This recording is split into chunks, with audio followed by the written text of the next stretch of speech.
Welcome back. And now for the second part, I am at that stage where I am, trying to get these components into one enclosure.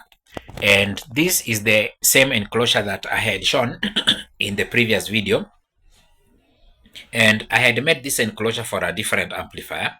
And after fitting these components inside, I realized that I can reuse this enclosure for the purposes of rebuilding this amplifier. And so I have tried to arrange them in the best way that I can see is practical. Number one, I needed this amplifier closest to the fan because it is the one that gets, this is what raises, it raises the temperatures more than the rest of the components here. Because the setup that I showed from my previous video, I used that setup to play music for a few hours and realized that this amplifier, this STK in particular, gets hot to a point that it becomes uncomfortable to touch just by running this small speaker here and this one here.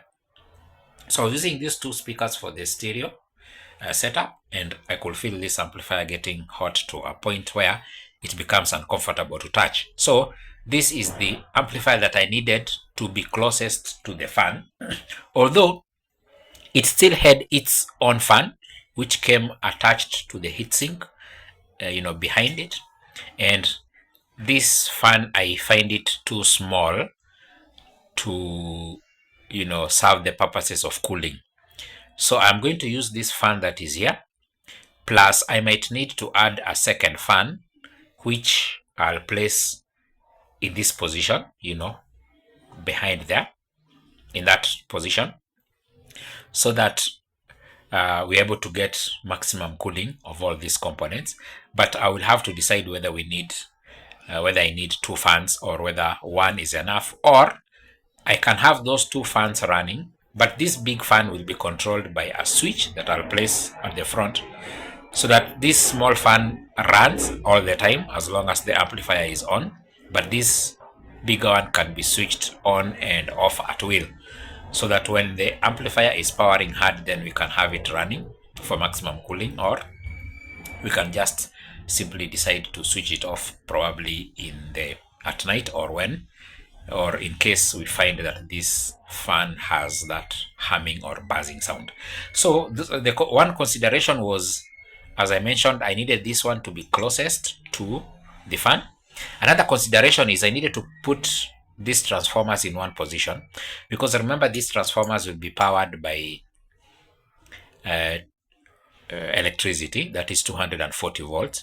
So I needed them to be, in one area, so that the power cable will come from behind here, and then the switch will be here, the main switch, so that we don't have wires carrying 240 volts crisscrossing through the system, because that crisscrossing tends to bring a buzzing sound in the background.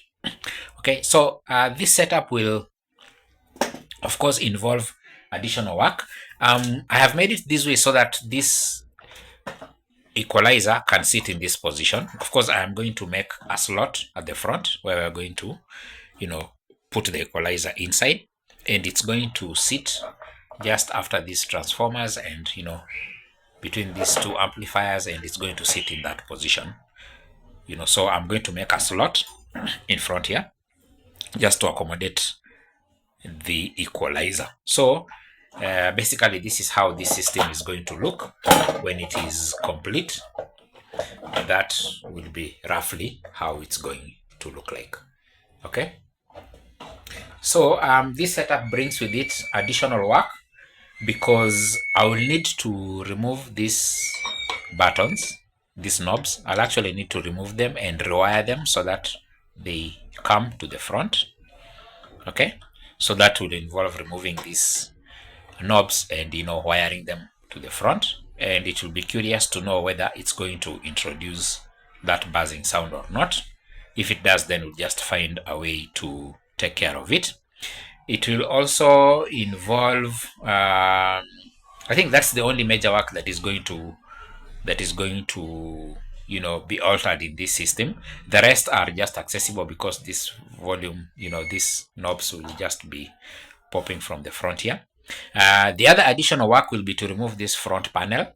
I need to remove this front panel and this back panel so that I'll have this front panel with the relevant holes for the knobs and the relevant slot for the equalizer and another slot for the power button, the power switch, which is going to be right at this point, and the one for the fan is going to be at this point. I like this enclosure because it is slim.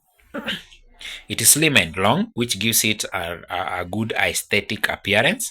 And I had made a sturdy enclosure, with supporting beams at the front and back, so it ideally fits what I am going to use it for. And the process will be very simple. In fact, I'm just going to do it today.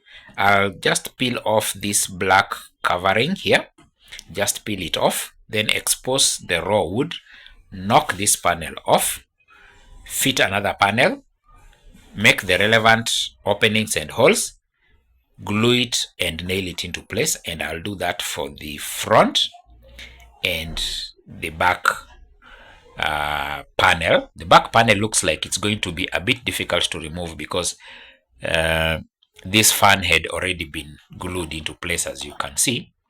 But I'll just try to see whether I can melt it, using that soldering iron, and just get it out so that we have this job done within the shortest period. Now, the other thing that has made me consider reusing this enclosure is because I actually do not like wastage, and I do not like, dumping or throwing away parts that can still be reused. So I do not have to incur additional expenses, and I also do not have to incur a lot of work in making another enclosure.